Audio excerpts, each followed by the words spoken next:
Good morning friends, GST platform के YouTube channel में आप सभी का स्वागत है। जी हाँ फ्रेंड्स, जीएसटी के अंदर 29 अगस्त 2022 को काफ़ी सारी नए नोटिफिकेशंस और यहाँ पर जीएसटी एक्ट को मेजर चेंजेस के साथ नोटिफाई कर दिया गया है।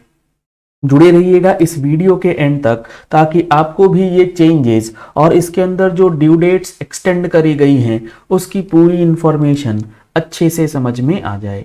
यहाँ आप देख पा रहे हैं नोटिफिकेशन नंबर 18/2022 नोटिफाई हो चुका है।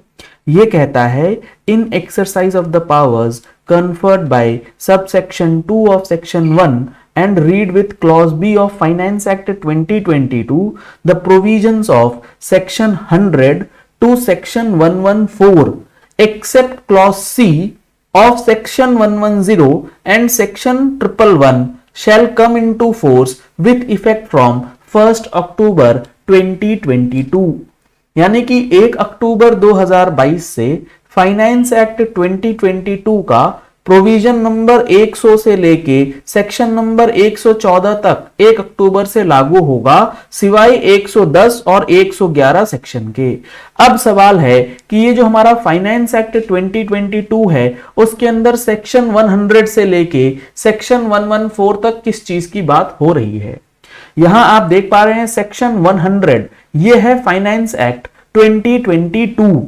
इसके अंदर जो सेक्शन 100 है ये बेसिकली जीएसटी के सेक्शन 16 को अमेंड कर रहा है। अब ये जो अमेंडमेंट्स नोटिफाई हुए हैं आज के इस सेशन में हम लोग ड्यू डेट्स जो एक्सटेंड हुई हैं उसके बारे में डिस्कशन करेंगे और जो फर्दर चेंजेस हैं वो आने वाली वीडियोस में आपको मिलेंगी और हमारी मंथली टैक्स मैगजीन है उसमें मिलेगी। अगर आप लोगों ने अभी तक टैक्स मैगजीन का सब्सक्रिप्शन नहीं लिया है तो दिए गए नंबर्स पे कॉल करके व्हाट्सएप करके आप टैक्स मैगजीन का सब्सक्रिप्शन ले सकते हैं जिसमें मंथली जीएसटी और इनकम टैक्स से रिलेटेड अपडेट्स प्रोवाइड किए जाते।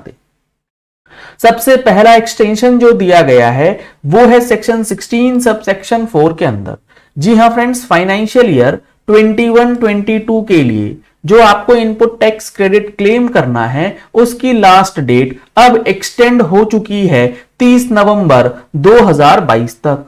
आज से पहले जो ये डेट हुआ करती थी वो हुआ करती थी सितंबर 2022 के टैक्स पीरियड की जीएसटीआर 3B की ड्यू डेट, यानी कि 20 तारीख, 22 तारीख या 24 तारीख। अब ये डेट्स जो हैं वो एक्सटेंड हो चुकी हैं 30 नवंबर 2022 तक। आप जो भी रिटर्न फाइल करेंगे उस रिटर्न के अंदर आप अपनी 21-22 की कोई भी मिसिंग आईटीसी का डिटेल्स जो है वो ले सकते हैं और उसका क्रेडिट आपको फाइल करने का अलाउ कर दिया जाएगा। पहले ये ड्यू डेट था, अब इसे लिंक कर दिया गया है रिटर्न फाइलिंग के साथ। यहां पर एक आपको चीज ध्यान रखनी है, अगर आप मंथली फाइलर हैं तो आपको यहां पर कुछ एक्स्ट्रा समय जो है वो मिलेगा with reduced late fees, reduced payment of interest. वो कैसे? जैसे मान लेते हैं आप एक मंथली फाइलर हैं, आप अपनी अक्टूबर महीने की रिटर्न वो फाइल करते हैं 30 नवंबर 2022 को, तो इसमें आपको फाइनेंशियल ईयर 21-22 का बेनिफिट मिलेगा मिसिंग आईटीसी के लिए और आपको लेट फीस लगेगी 10 दिन की, क्योंकि अक्टूबर के लिए जो मंथली फाइलर्स हैं उनका ड्यू डेट है 20 नवंबर।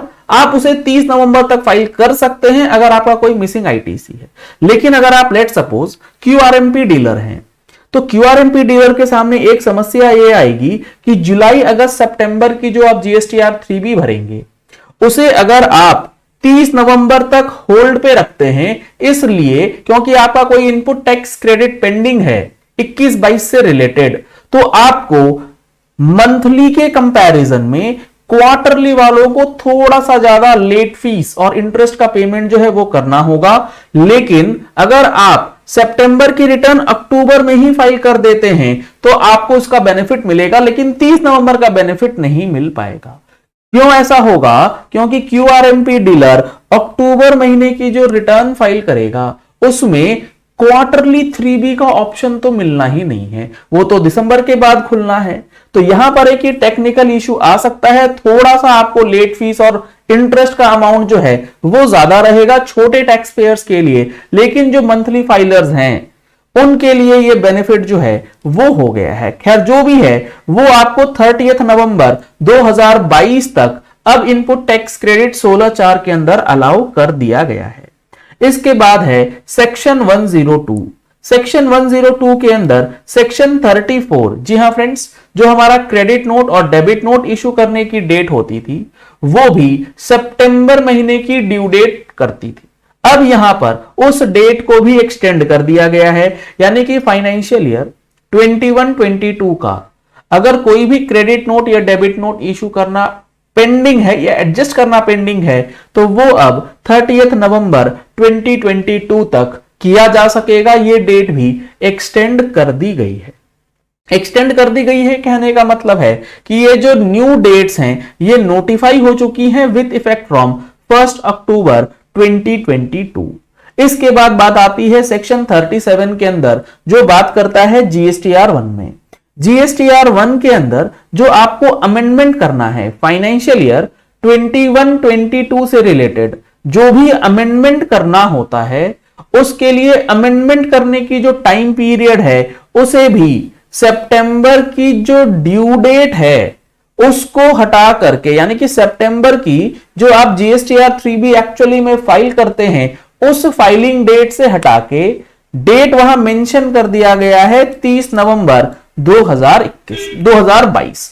तो अब 30 नवंबर 2022 तक आप फाइनेंशियल ईयर 21-22 के जीएसटीआर 1 में हुई गलतियों को रेक्टिफाई कर पाएंगे। यानी कि अब 30 नवंबर का जो डेट है ये काफी ज्यादा इंपॉर्टेंट हो जाएगा, चाहे वो 16(4) की बात हो, चाहे वो सेक्शन 37 के अंदर जीएसटीआर 1 को अमेंड करने की बात हो, या फिर सेक्शन 34 के अंदर क्रेडिट और डेबिट नोट को इशू करने की बात करी गई है।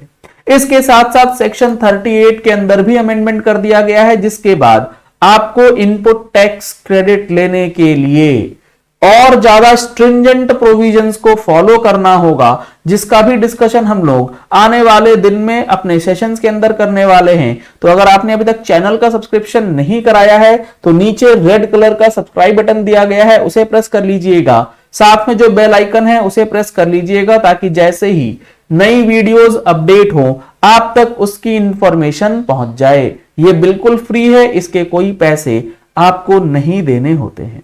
सेक्शन 39 के अंदर जो हमारा जीएसटी का 3 रिटर्न फाइल होता था उसे अब जीएसटीआर 3B में कन्वर्ट कर दिया गया है, जिसके अंदर यहां बता दिया गया है कि किस तरीके से आपको अपना क्यूआरएमपी का टैक्स जमा करना है। ये सारी चीजें पहले रूल से दी गई थी, अब इनको यहां अमेंड करके एक्ट में ही प्रोड्यूस कर दिया गया है, जिससे सारी चीजें अब फाइनल होती जा रही हैं। जीएसटीआर 1A, जीएसटीआर 2, जीएसटीआर 3 को डिलीट कर दिया गया है। इसका अब कोई रेलेवेंस नहीं रह जाएगा 1 अक्टूबर 2022 ऑनवर्ड्स।